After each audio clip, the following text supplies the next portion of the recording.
Welcome to the Caribbean Cricket Podcast, your one-stop shop for all things West Indies cricket. By the fans, for the fans.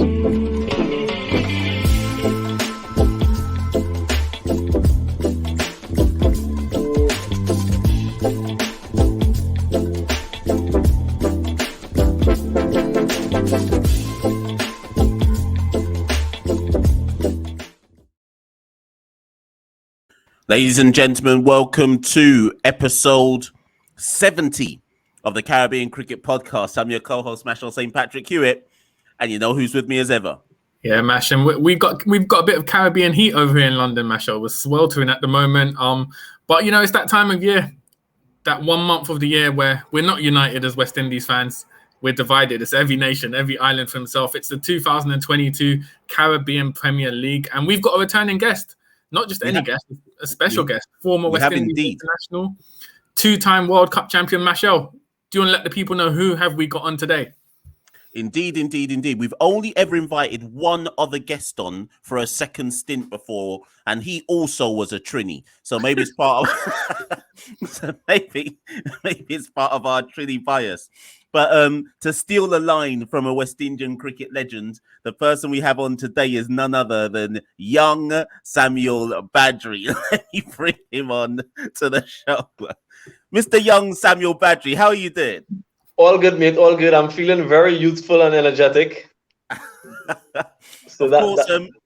As you join us today, you are in the midst of doing your TV commentary, I should say, covering the West Indies.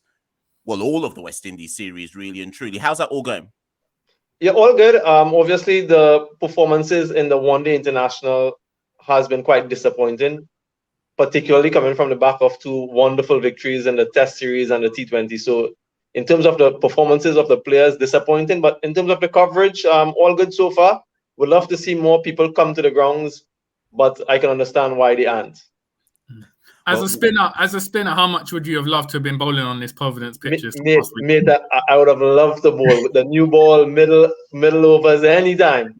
I've been hearing the players talk about it, and when someone like Tammy McWell can say it's playing even worse than Mirpur back in Bangladesh, you could really understand how difficult it is for the batsmen to score runs on that surface. So it's disappointing from that standpoint, and hopefully, for the CPL, we have much better surfaces down here in Guyana.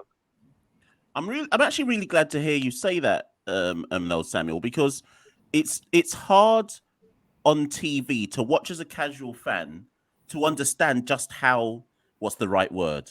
Difficult. Let's use difficult. Just how difficult the track is. So it's good to get a first-hand perspective from someone who's actually there to say, no, this is actually a genuinely difficult track to bowl on. Is it definitely, I know we're here to talk about CPL, but last question, just because obviously you are there, is it definitely a bowl first wicket though, or do you think the West Indies haven't bowled well enough at times as well? Mate, it's a tremendous challenge to bat on that pitch, particularly batting first. Let's make no mistakes about it. I'm not making any excuse for the West Indian batting. It's certainly not 108 and 149 pitch. It's much more than that, but very, very tricky. And once you win the toss, well, as we would have seen in those first two games, you're more than likely going to win the match, right? So, and anytime a pitch has that sort of reputation or that sort of perception, it's never going to be a good and entertaining game of cricket. So, I'm not making any excuses for the batsmen, but the pitch has been horrific. And I was sort of excited, Marshall. After the last T20 international, West Indies chased 163 quite easily. And I was getting very excited. I said, you know what? We're going to have some good one-day international cricket here, but it didn't pan out that way. Well, one person who should be excited amongst us is Santoki, because Santoki, a lot of CPL 2022 is in Guyana. So what are you saying, Santoki? Guyana got to spin their way to victory. 20 overs of spin. And fair play to Samuel for slandering the Guyanese pitches while still in Guyana. I'm not sure how border control will get him out of the country after this. Well, that's a nice little segue, and we'll take this time. For those of you who are watching, obviously lots of you will be listening to this on the audios, but for those of you who are watching on the visuals on YouTube, you'll see that at this point now, I have brought up the announced squads for CPL 2022. And what we're going to try and do in the midst of this episode, people, is kind of similar to what we did for last year's show for 2021 when young DG Ganga joined us. is we're gonna look at each of the different squads and just kind of look at the main talking points. But gentlemen, before we kind of break it down and go through each team, I think we must remember that a couple months back, quite a stir was caused when the local retained and signed players were announced. And TKR, I'll come to you first, Santoki. TKR made quite the splash because when we saw their local retained players, it was a who's who of West Indies T20 cricket. And yes, we're going to get into all the squads, but what did you make of that, Santoki, when you saw their local retentions and signed? Yeah, well, I think two names, obvious names, Andre Russell joining Kyron Pollard and Sunil Narayan, who are there already, some of the greatest of all time in the format. And then you've got Nicholas Pooran, who'd been doing well at Guyana Amazon Warriors, and he's gone back to his home franchise in Trinbago. And let's just jump to the first question, which was for Samuel from Barasveti. Please ask Samuel if Andre Russell and Nicholas Pooran joining Trinbago makes the CPL unequal in terms of competition. Well, there is a real fear of that happening. And I can understand why. When you look at that team, it's a blockbuster team, isn't it? And when you think about Trinbago Night Riders being strong before, and you add those two guys to it, it really unlevels the playing field, for lack of a better word. So I think this team is very strong. But we also know that in T20 cricket, it's not about the squad on paper. It's about how you perform on the day. In 2020, we would have seen the Trinbago Night Riders win every single game. You all will remember that. They won all the way through. And people were expecting them to dominate in 2021. St. Kitts and Nevis Patriots came out of nowhere and won that tournament. So I'm saying all of that to say, yes, this team has that real threat of being the dominating team and being one-sided, but we also know how fickle T20 cricket is and anything can happen. Were you surprised? Obviously, Trinbago haven't included Ravi Rampal, who was their leading wicket taker last season. Were you surprised not to see him in the squad? Not surprised. I think they went for more youthful players. So Ravi had an excellent season last year, leading wicket taker, went to the World Cup and so on. So I'm not entirely surprised, but it's some people might be surprised with that. Most definitely. And I think what we'll do is, although we've kind of started from the top with TKR, because that's the biggest talking point, I think we'll come back to them in a second, because in fairness, as Samuel alluded to, most of us would have predicted, I know we did, that TKR will at least get to the final last year, and they didn't. And their squad, granted, I wouldn't say it was as strong as this year's squad, but it was strong. And they didn't make it to the final. And in fact, the winners were actually, for the first time, the St. Kitts and Nevis Patriots. And I think for the CPL, that was the final itself was St. Kitts versus St. Lucia. And for the CPL brand in general, it was good to have those two teams in the final and not let it be one of a TKR or a Jamaica winning it. I have to throw us in there, even though we got no chance, or a Jamaica winning it, or etc. So it was good to see a new side win it and two teams be in the final that aren't always in the final.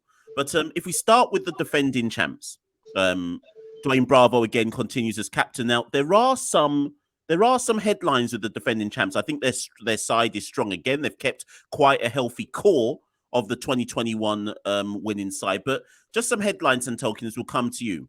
The headlines I pick out: Hasaranga coming in. Gale obviously is not playing this year's CPL, is only playing the 60, so they've drafted in Andre Fletcher as his direct replacement, and Mini AB, as they call him, Mr. Brevis is in this squad. But generally speaking, they've retained the large core of the side that won in 2021. I've got a question for Samuel, but your reflections first, Samuel. Yeah, I think what the Patriots did last season was have a good blend of experience and youthful players, and they've kept that this season. They've moved on from Chris Gale, which I personally think is a good move, because I think at this point he would have hindered their batting lineup. And like you said, they brought in some exciting talent. Hasaranga, we've seen him in the West Indies, we've seen him in IPL as well, very, very deadly with the ball. And as you said, young AB, Bravis, explosive batsman, very young, but he came out firing in the IPL for Mumbai, and you're expecting that he'll do the same at CPL level as well. So for me, it's a good mixture of young players, and you've got the experience of a Dwayne Bravo and Evan Lewis to open, Sheldon Cottrell to bowl at the death. So they've got the right mix, and you'd expect them to make it to at least the playoff stages this season. For you, Samuel, this is one of the questions I kind of wrote down in my notes prior to the show. And as Santoki's alluded to, so Evan at the top, Sherfane Rutherford was given a lot of responsibility last year by Bravo, and he excelled coming in at number 4. And I think Sherfane spoke about how he felt inspired by Bravo to take on more leadership and take on more responsibility. I've got an interesting question, though. Do you think this might be 1 year too... DJ won't like me saying this. Is this 1 year too much, though, for Dwayne Bravo? And let me try and put this question in context. We know he's an inspirational captain. We know he's still a fantastic player in the T20 format. But is it a lot to ask him to take this side again to a final when he'd already effectively achieved history for them last year? I personally don't think so. I also think that maybe Chris Gayle could still play in the CPL, if not every single game, but you have someone like that in the squad and you play him selectively. I still think he has that quality. Of course, international cricket is out of the question, both for him and Dwayne Bravo, but certainly from a CPL standpoint, and you having those experienced guys like he did last year with the Dominic Drakes and the Sherfane Rutherford, Dwayne Bravo, that is his presence once again, this time with some of the younger under 19 guys who are in this setup. So you're looking at Kelvin Pittman, Jaden Carmichael, and these guys learning from the experienced ones. So I don't think in a domestic tournament, having these guys necessarily a bad thing. I still think they have a lot to offer. And I still feel that his experience and the way that he has assembled this squad alone speaks volumes. He's such a shrewd candidate, Dwayne Bravo. He has those wrist spinning options covered. I saw that Izarulak Naveed in the under 19 World Cup, a quick wrist spinner. So he's very good. Wanindu Hasaranga, of course, we know what he can do. The question or the problem that they have is availability. I know that the Asia Cup starts towards the end of August and early September. So he might not have Hasaranga for the start of the tournament. And then, of course, some of the South African players go towards the back end. So for some of the teams, that will be the issue. But to answer your question directly, Marshall, I still think that he has a lot to offer this year. If you ask me that question next year, I might have another think about it. Yeah. And Santoki, before we move on from the Patriots, let me look at the elephant in the room as well. We have in fact, we got 2 players on this side who, if all was well, should be in a West Indies T20 squad at the minimum. Let's not even talk about whether they should be starting. They should be in a squad. If all was well, Evan would be there and Sherfane Rutherford would be there. Santoki, as we enter a World Cup qualifying year, we know there's a lot out there about Evan and fitness tests. Same goes for Sherfane Rutherford. If they were to have an excellent CPL, even if they don't play for the West Indies versus India and they don't play for the West Indies versus New Zealand, which basically is all of our T20 games prior to the World Cup. I think we've got a few versus Australia just prior to the qualifiers. Do you take Evan Lewis to the World Cup no matter what, if he suddenly made himself available? And I guess the same goes for Rutherford. And Mr. Young Badree, I might have to come to you as well after Santoki answers that. For me, Evan Lewis, yes. If he can pass the fitness test and he makes himself available, I think you do take him just because of his experience and what he offers at the top of the order. We've seen him play in the IPL, top franchise leagues around the world. We know what he can do for West Indies. So for me, you take Evan Lewis. Sherfane Rutherford, a bit different. I think his inconsistency and lack of availability for West Indies over the past few years means I don't think it would be fair to give him a spot in the side for a World Cup based on a CPL performance. I want to say that even if these guys perform well in the CPL, as Santoki alluded to, they don't deserve a spot necessarily. I want to see them play in these T20 internationals leading up to the CPL and those games in Australia prior to that. And I have I wouldn't say a serious problem. I mean, this is my personal opinion. I think that the fitness requirements should be we should have a second look at that, particularly for T20 cricket. Evan Lewis and these guys play leagues all over the world. Even as Sunil Narayan, he's playing every T20 league, performing day in, day out. And maybe we should have a second look at that fitness requirement for the T20 cricket alone, and get these guys back in, because you can't tell me these guys are performing in every league day in, day out, but they're not able to play for the West Indies based on fitness. I just saw Paul Stirling score a century for Ireland against New Zealand. So what are we really saying? So I want them to have a serious look. I understand fitness requirement. I understand having a standard and so on. But for T20 cricket, there must be some common ground that they can reach to have our best players. At the end of the day, what I want is our best players on the park. Well, Santoki, I won't give it away, but obviously you've got something special coming out soon with regards to Sunil Narayan, which is a nice segue back to the TKR squad. So what are we saying, Santoki? Sunil Narayan to the World Cup no matter what? I don't think we'll be seeing Sunil Narayan at the World Cup, but like Badree said, I think we need some clarity and transparency over what the fitness requirements are in the context of why a player is not being allowed into the West Indies side if they're performing at the IPL, which some would argue is a higher standard of cricket to international cricket. So I think we need, in the T20 format specifically, I think we need some more sort of transparency and clarity on that. So just briefly going back to, obviously we touched on them at the beginning, but just briefly going back to the TKR side, there's the obvious big names. So just to recap them, obviously Pollard, the captain, Dre Russ, Narayan, Puran.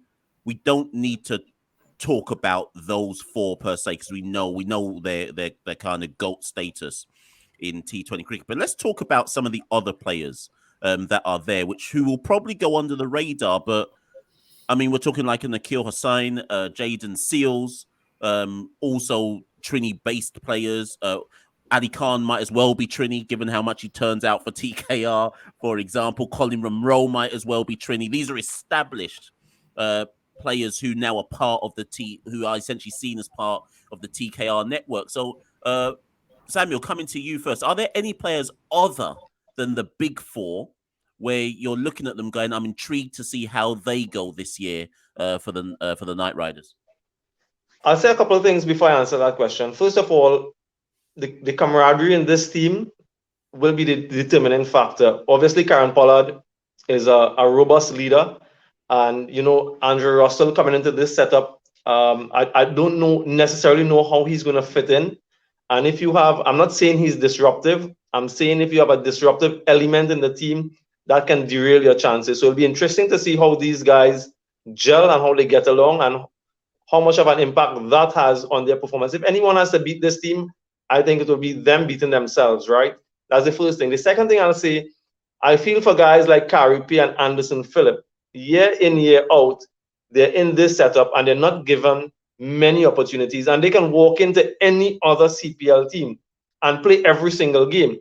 So I would have liked to see them move on to another team just from a performance standpoint and getting the opportunity. Otherwise, what's the sense? Why are you in a team if you're not going to play? If you're going to play about 3 or 4 games, yes, you might win, you might get bonus, whatever the case is, but you're not progressing as an individual. So that's the second thing I'll say on that. Tion Webster, he's someone that I'm looking out for at the top of the order, given opportunities. And I want to see where he can go. And Akil Hussain continues along his path in T20 cricket. So those two, apart from those big names, would be the ones that I'm looking forward to seeing perform. And Jaden Seals in T20 cricket as well. I want to see what he can bring and how he can develop and progress. And maybe we can have him in the international team down the line. Most definitely. And also what will be interesting, I guess this goes for all of the T20 squads in CPL, is there is still the fact that they do have to play an emerging player. I think it's 5 of the matches, emerging players have to play some kind of role. So it'll be interesting to see how Julian and Lewis feature at some point across this tournament, where and how, etc. Any last thoughts on TKR, Santoki? Yeah, I think it'll be interesting to see how they go at the top of the order. Obviously, no Lendl Simmons this season. I think last year they used Narayan, Ramden at the top. So Tion Webster has a chance this year.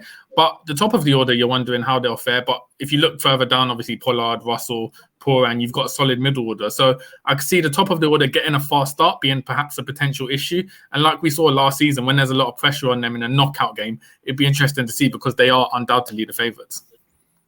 100%. And of course, people, if you're listening to watching this on YouTube, do put your comments below if there's anything you agree, disagree with. Those who are listening, well, just send us your comments on Twitter / or Instagram.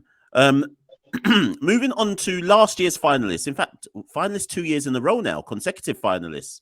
The first big news before we even get into their team is that Darren Sammy is now the head coach for St. Lucia Kings. I think he was assistant last year to Andy Flower. Now he's the head coach of the Kings, having had, I think, head coach experience in the PSL. Was it Peshawar Zalmi? I believe that's the team he was linked to in PSL. So Sammy's head coach, which is quite big news in and of itself. Now, this St. Lucia Kings squad is quite interesting to me. When I first saw this squad, I wasn't that impressed with it, but then I wasn't that impressed with it last year either, and they still made the final again. And I don't know if a lot of that is due to Sammy's presence and the fact that Andy Flower was there last year. But what I did write down in my notes is I think they've got a very good bowling lineup, and one of the better bowling attacks in the tournament. So they've brought back Scott Kugelheim, who obviously was, I think he was the top wicket taker in 2020 in the 2020 tournament. Alzari Joseph has. Wait, is it Alzari Joseph? I got the right name there? Yep. Sorry, has improved. I think has got better as a white ball bowler in general. Obviously, he picked up his IPL deal this year and looked good in IPL in bits and pieces. As much as some may say that Kesrick, people have differing opinions about Kesrick, but he does well in CPL year after year after year. So that's just three names I've picked out. A random Roston Chase with the ball as well. I think he's very underrated with the ball in this format of cricket. So the first thing I noted when I saw this Kings side was actually, I think they've got a good bowling lineup. I am not as convinced necessarily that their batting is as balanced as it should be. Tim David and Duplessis notwithstanding. Santoki, any first thoughts on them? Yeah, I think you're right, Mash. I think for the past 3 seasons, we've seen St. Lucia Kings sort of overachieve if you look in terms of the individuals, but they work well as a collective. And it had been credited in the past as Darren Sammy as a captain getting the best out of the squad. So you'll expect him to do the same now. He's the head coach. As you said, the bowling is the stronger aspect, but they've still got, as you mentioned, Faf du Plessis, who hit 120, not out his highest ever T20 score last season against the Patriots. Tim David, who in the last year has sort of cemented himself as a world-class finisher. And you've also got someone like David Weiss, who's a proven, experienced player as well, further down the order. So for me, looking at them individually, they're not the strongest roster, but bearing in mind what they've done for the past 2 seasons and the fact they've got Sammy as a head coach to motivate them, get the best out of them, I'm expecting them to go far again this season. Samuel, like I say, consecutive finalists. They've just, last year, without Dominic Drakes, they would have actually won last year's final. But can you see them getting there again on paper? Obviously, anything can happen, but on paper, can you see this squad getting there again, Samuel? Yeah, I want to agree with everything that you guys said. Looking at them in 2020, I didn't see them going to the final. Last year, again, I didn't see them getting to the final. And this year, again, I don't see them getting to the final based on this squad. But history has proven us wrong before, so you never do know. I think they have some issues, like you guys mentioned there with the bat as well. Lack of left-handers, particularly the top of the order. Mark Dale is there, but outside of him, I'm not seeing any.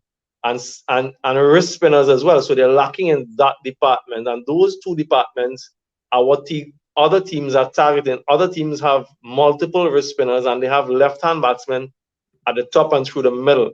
So when I'm planning, if I'm sitting as an opposition team and I'm planning for this team, I have clear-cut plans all the way through against this opposition and against these players. But we know, as we keep saying, how unpredictable T20 cricket is. But it's not a team that you're going to say have nightmares or think twice about. But this team has proven to be giant killers in the past, so don't write them off. Yeah, and it's worth mentioning as well. I'll come back to Roston Chase again. I mentioned him at the start of this, looking at this side. We must remember that Roston Chase has had one good year in 2020 and then an exceptional year last year in the 2021 edition, to the point where I would actually argue that, yes, Roston Chase's batting has fallen off, but I think he's unlucky to not be in the current West Indies certainly T20 setup, because I do think his off spin. I mean, even if you look at the ODI squad, we've got Nicholas Pooran currently bowling off spin, when arguably there's an argument to say Roston Chase could fulfill that role. If you're gonna have somebody who's not a frontline spinner but do an effective job with off spin, so it's worth noting that Roston Chase has been very effective in the last 2 editions of CPL. But also, just something I wanted to point out is it could be the Kings might be one of the few squads who use their emerging players more than others. I wouldn't be surprised to see Rivaldo Clark and Akeem August feature a lot more than the equivalent players for the other sides, just because of what looks on paper weakness in the batting lineup. I could see them getting a play. Any thoughts on that, Samuel? Yeah, I can see that happening as well, especially given the fact that Akeem Ogis is left-handed, and we're talking about lack of left-handers in this squad. And that's a good thing. That's a great thing from a St. Lucia Kings standpoint. And if you're looking to build a team maybe in the next 2 or 3 years, these are the guys who, with the experience now, will benefit you in the long run. So if they're thinking like that, I would support that sort of thinking. Give these young guys an opportunity. At this stage, yes, you want to win, but you also want to build a team for the next 2 or 3 years. And I agree with you that these guys might be given more of a run as opposed to if they were in another team. Any last thoughts, Santoki? No, and I think there will be a bit of pressure on Roston Chase because he was the leading run scorer as well last season. So he'll be expected to get runs for this side as well as get wickets. Most definitely. And so if we move on from last year's finalists, we go to the. We're going to need an hour for this one. So, Samuel being in Guyana notwithstanding, every year, Santoki, I run jokes with you about Guyana. But last year Guyana didn't actually make the final. They weren't able to be bridesmaids. Obviously, they did get to the last 4 all the same. I'm going to hand over to you to run this one, Santoki. I want you and Samuel to riff on this one. But the one thing I am going to say, Santoki, and it's relevant, and this is why I spoke at the top of the show about what's currently going on in the ODI series that Samuel is commentating on, because Guyana have got 4 spinners in their side. More like Tahir's there, Shamsi's there, Moti's there, Permo's there. That's Junior Sinclair, who actually, if I'm right, he bowls seam, sorry.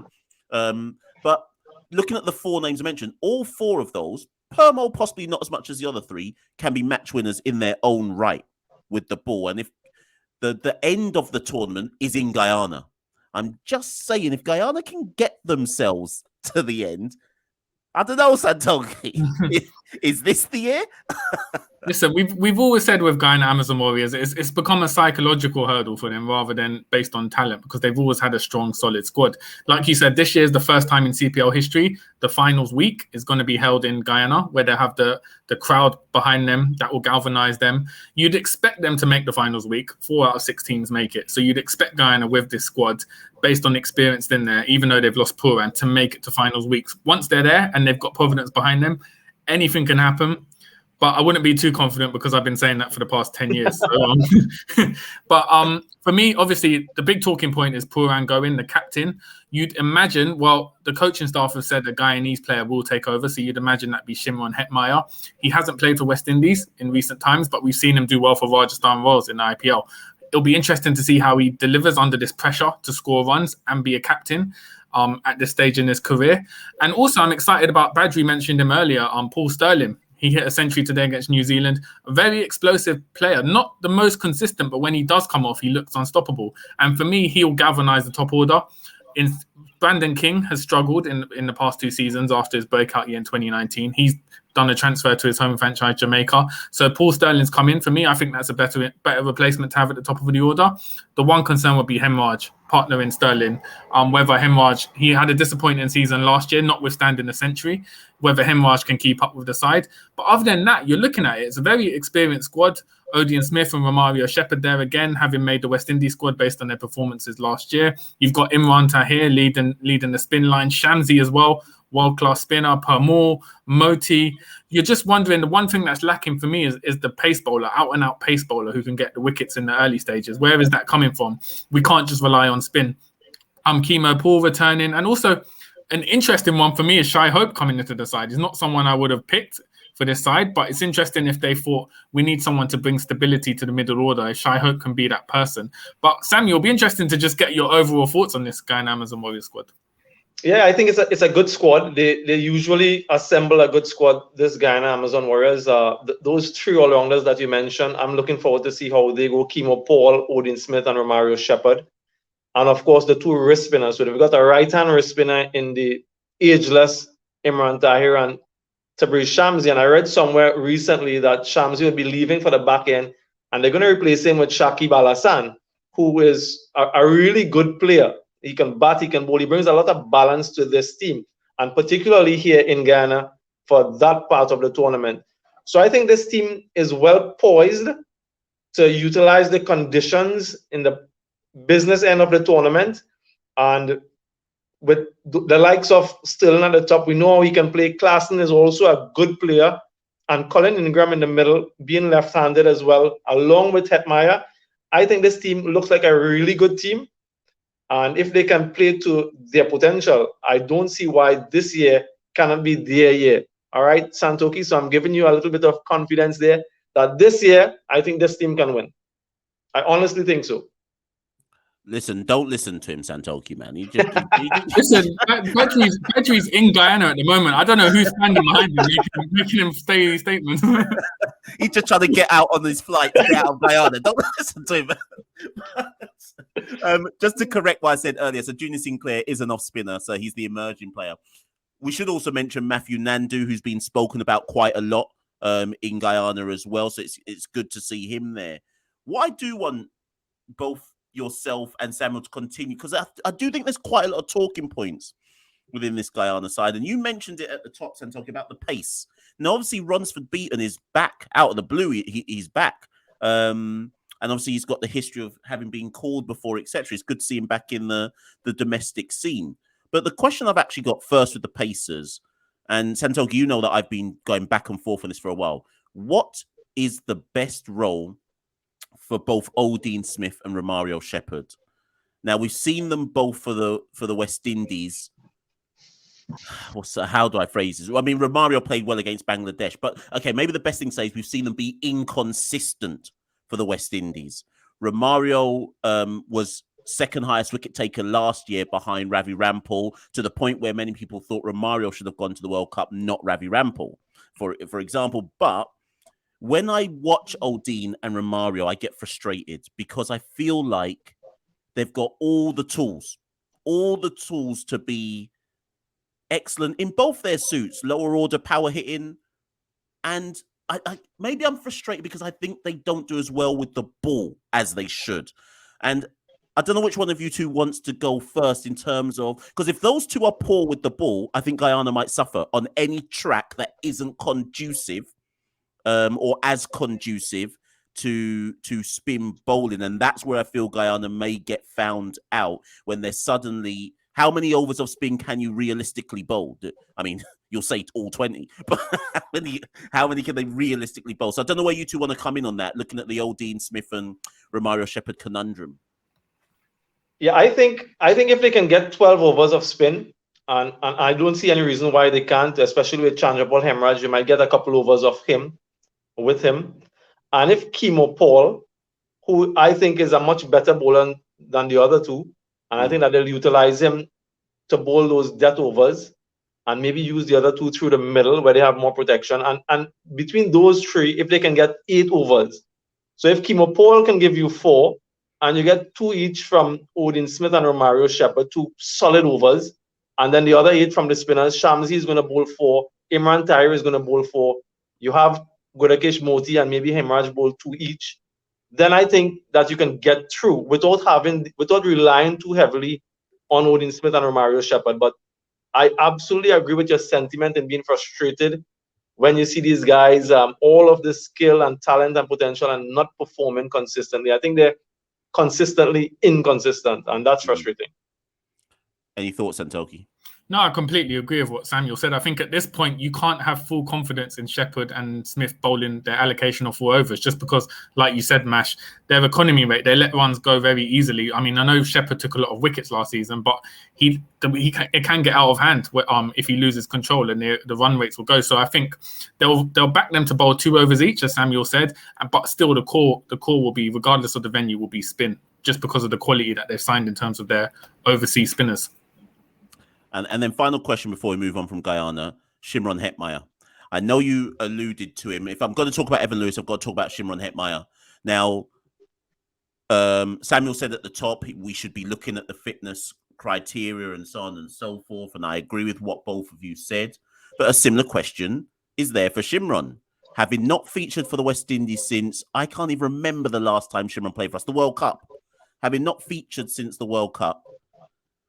Yes, okay, remember his wife has had a baby, so it's not all down to just not wanting to play for the West Indies. Should Shimron have an excellent World Cup, so CPL, I presume he is a shoo-in to go to World Cup. But that's not actually my main question. My main question is, what is the role for Shimron Hitmayer? Because we've seen over the last 2 seasons in IPL that they want to use him as a finisher. But he can't play as a finisher for the West Indies because we got those positions locked in already. So for this Guyana side, where do you see Shimron Hitmayer playing? Is he first drop? And is he there to build an innings and then explode later on? And do you see the conundrum between a guy who gets big bucks to now be a finisher, but actually in the West Indian context, we don't want him to be a finisher?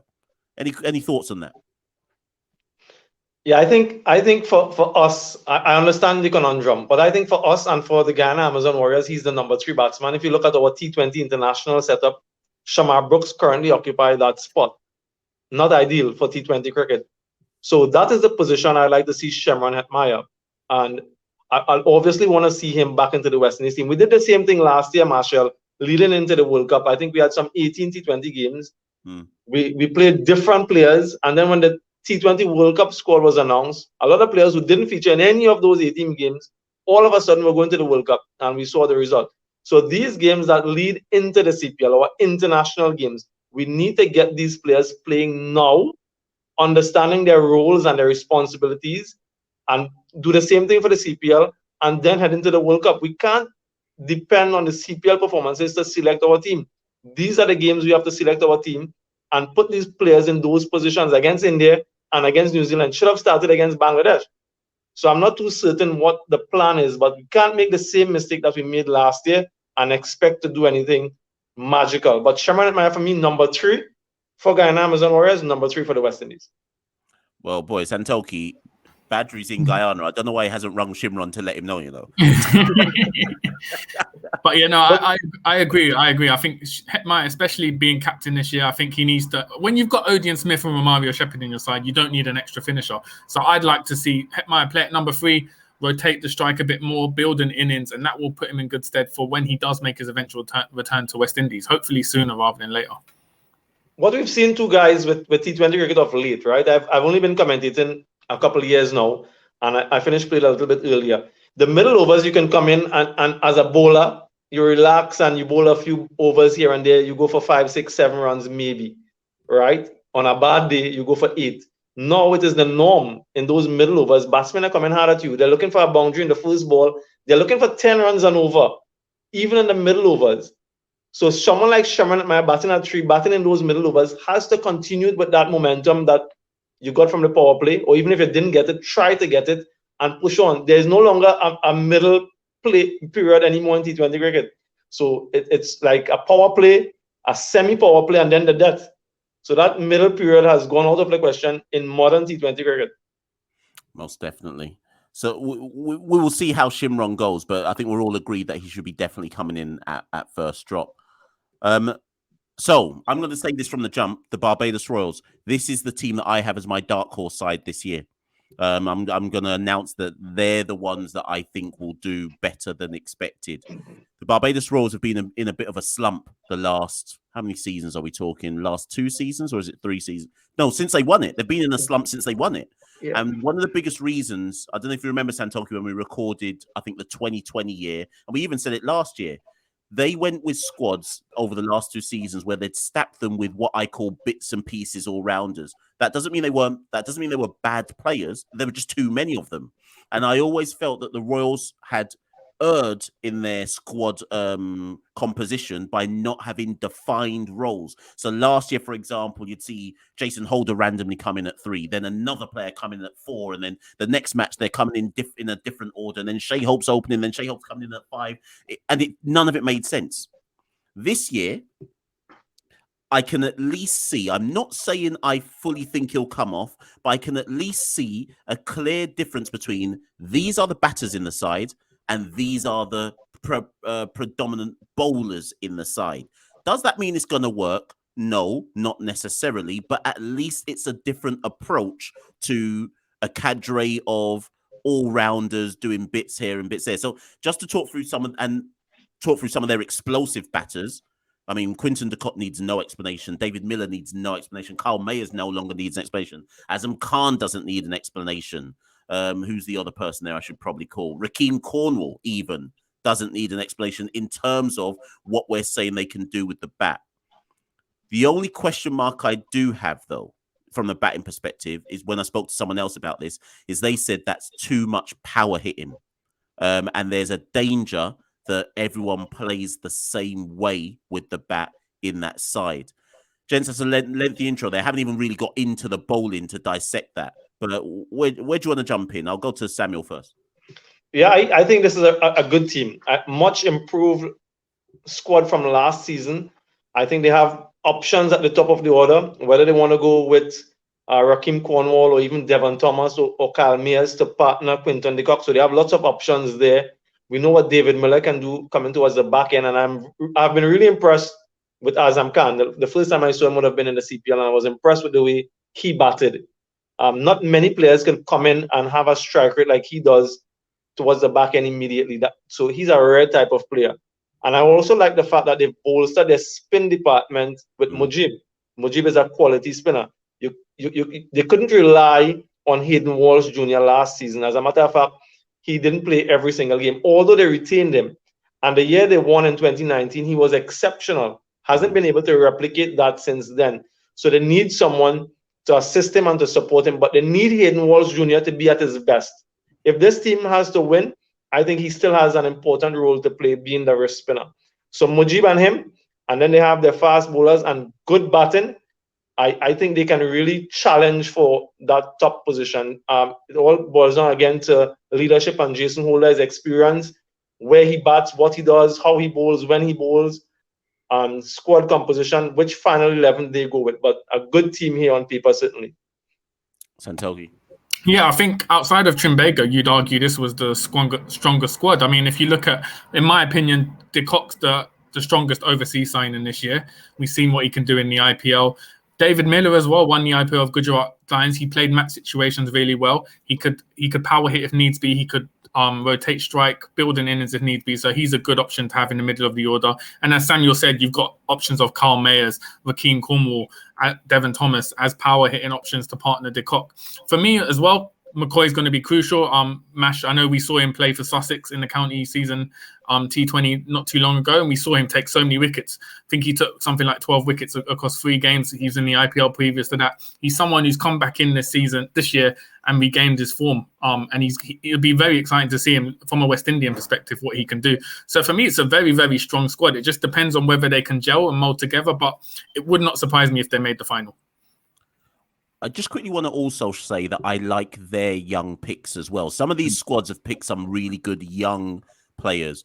I saw Ramon Simmons bowl in the recently completed 4-day championship, left arm seamer, and he looks talented. I'd like to see Barbados give him at least 3 games or something to show his talent with his left arm seam. And Teddy Bishop needs no explanation. as well. So it's good that a lot of these sides have included some of these under-19 players like a Nandu, a Bishop, a Rivaldo Clark, and a Keem August, etc. But as Samuel said earlier on, I think when we're looking at, I can't remember saying kits, whichever side it was, it's about how these sides utilize them.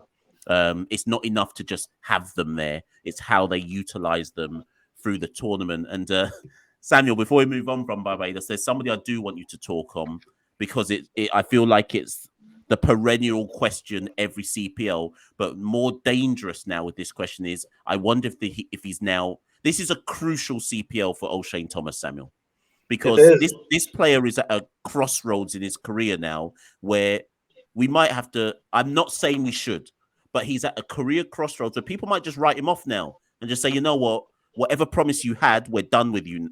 I don't know if O'Shane grasps what he's got and what he could be, but we are at that career precipice where actually he could be forgotten about.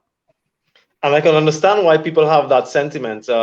When we look at his performances in the last couple of CPLs, you begin to question. But I saw this guy at the start of 2020 in Sri Lanka. We were playing against Sri Lanka, pick up 5 wickets inside the power play in Palekele. Good pace, good aggression, hostility. Batsmen were scared of him.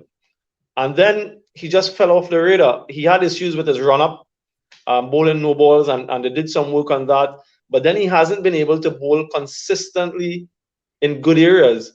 And that in T20 cricket, if you're not consistent or you don't have that ability to get wickets and that skill to restrict batsmen or that Yorker or slow ball, you need to constantly evolve. So I understand why people may think that way. And I too am frustrated with his progress or lack thereof in the last couple of seasons. I thought that this guy was the real deal when he came out. So I'm hoping that for his sake and for West Indian cricket, that he can really come off this year and get a blockbuster performance and force his way back into the reckoning. Most definitely. We keep looking at the West Indies T20 side bowling wise and saying, who is our strike bowler in the power play? That position is still up for grabs. Yes, technically it might be Alzari Joseph who eventually takes it, but by now that should have been O'Shane Thomas's position. So let's hope he can revitalize his career somewhat in this year's edition. And gents, we have one team left. I'll intro this one. So last but not least, we've got the Jamaica Tallawahs.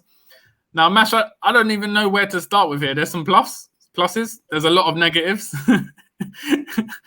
But Mash, just talk us through what is the philosophy around this squad? What do you think the squad, kind of the composition, how do you feel about it? Predictions? Just give us a general oversight as a Jamaican. So I think last week I was on Hits 92, which is a Jamaican radio station. They invited me on and asked me to talk about the Tallawahs squad. And I will reiterate what I said on that interview. This side has no identity, none. I've tried to write a team down, and I cannot work. When they constructed this, I was trying to work out what were they thinking. Like, surely every time you construct a side as a franchise, you're working to some kind of plan. I cannot tell you what the plan is. I really can't. And there's several reasons why I say this, but let's start with one of them. I tried to write down what would be the top 5.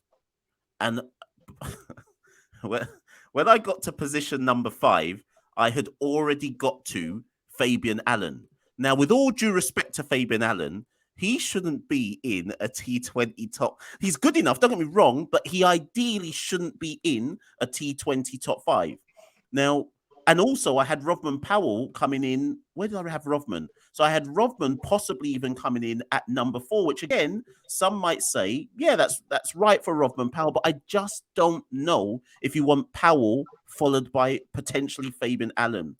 Then when I looked at the bowling, I just kept looking, going, oh, okay, Mohamed Amir. Okay, yes. He needs no introduction. And he was good last year for Barbados Royals, in fairness. So we must remember that.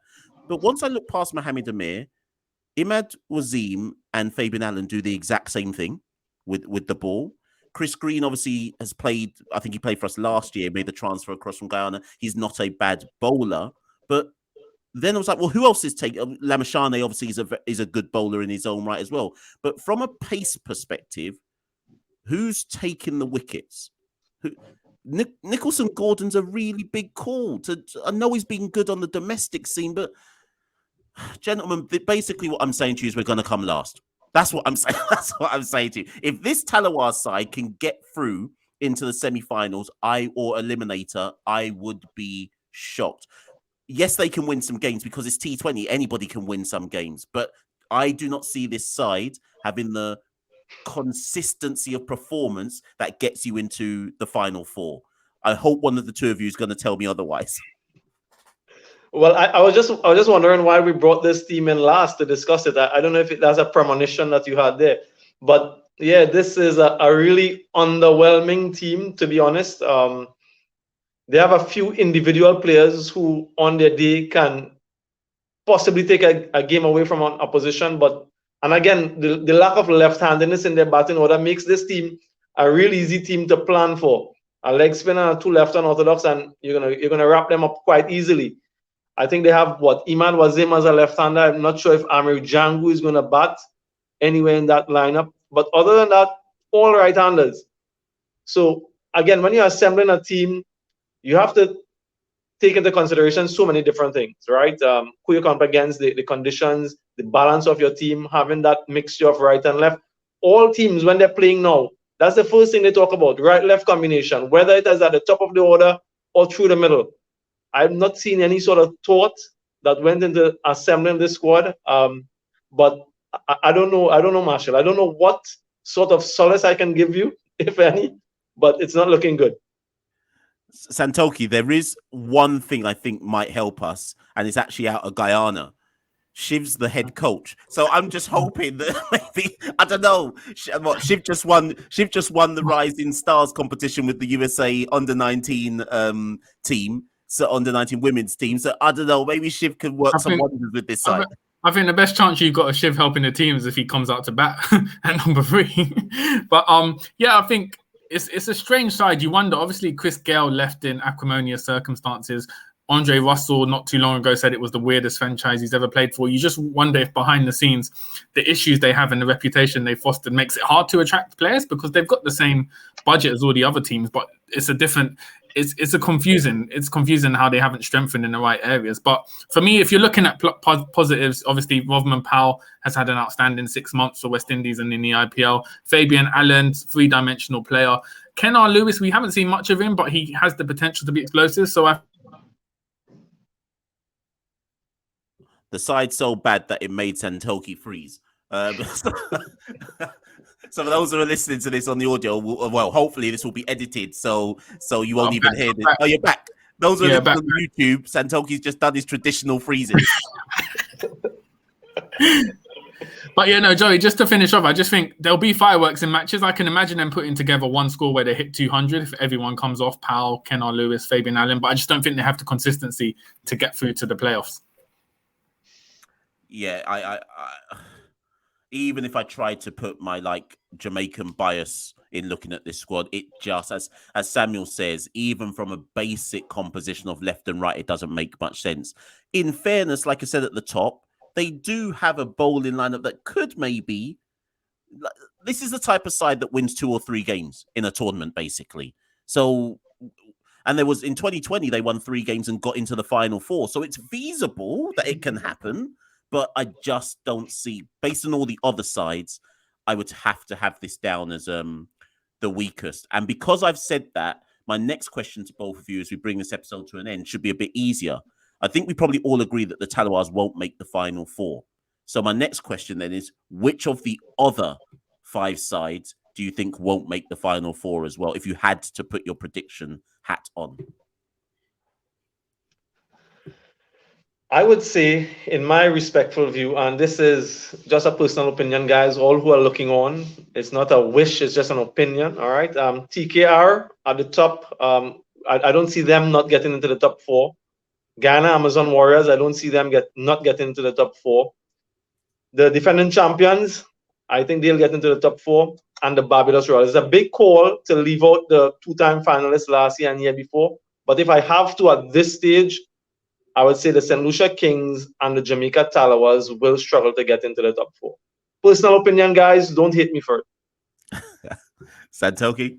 Yeah, no, I was going to say the same thing. St. Lucia, I think, not because it's a completely terrible team, but I just think the other 4 sides are stronger. And I think we might have seen St. Lucia overachieve in the past 2 seasons. Maybe their luck's run out this season. So I just think, and you've got Sammy as an inexperienced coach as well, which could also cost them as well. So for me, I think it'll be St. Lucia and Jamaica bottom.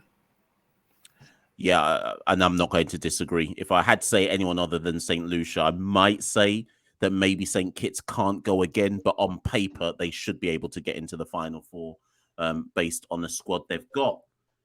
I mean, ladies and gents, we have to thank young Badree for coming through to grace us with his analysis with regards to CPL 2022. We're about a month and a bit, maybe a month and 10 days or so away from the tournament starting. And I should point out, before anybody puts in the comments or messages us, we are well aware, of course, that there is a CPL for the 3 women's side as well. We have a separate show planned for that. So it's not that we've forgotten them. Of course, there's a Guyana team, Trinbago and Barbados for the CPL women's competition as well. And that's CPL are to be commended for that as well. We should point that out. It's very, very good and probably high time that we had the equivalent competition for the women as well. And notwithstanding, there is also the 60, which will take place the 5 days before the start of CPL. So it's a festival of cricket. A festival of cricket is going to be taking place over the rest of July, August and September. Samuel, before Santoki wraps it, I'll just give you the final words. Yeah, I think we look forward to the 10th edition of the CPL. It's going to be a decade that we've had this tournament. We've seen a few players come through, quite a few players come through and made it into the IPL and into the international setup. And it's a tournament, it's our big tournament just before the World Cup. So an opportunity for the players once again to address the selectors, to stake a claim for a spot in that big high-stake World Cup that will be played in Australia. Hopefully we can do much better than we did last time around. But yeah, looking forward to the 10th edition of the CPL in eager anticipation. And Santoki, I'll give you the honor of closing this episode. Yeah, I think as Samuel said, from a West Indies perspective, it's great to see it in the build-up, players getting preparation, make a case for coming into the squad. From a local level, it's the 10th edition. Let's just hope Guyana can get it over the line. I don't know what will happen at Providence if we lose to Trinbago in the final. The only thing I can say is my great-grandmother was actually born in Trinidad. So if we don't win it this year, I might have to get the paperwork started to jump over to the Trinbago Night Riders. But Mash, that's been episode 70. Samuel, thank you so much for giving up some time to come on once again and provide your valuable insight. It's been a pleasure. Always a pleasure, guys, and keep doing the good work in promoting content from these parts. Great job. Thank you very much. Ladies and gentlemen, that's been the Caribbean Cricket Podcast. That's been episode 70. Thank you and good night. We rule the cricket world. Now the rules seem coming. Welcome to the Caribbean Cricket Podcast, your one-stop shop for all things West Indies cricket. By the fans, for the fans.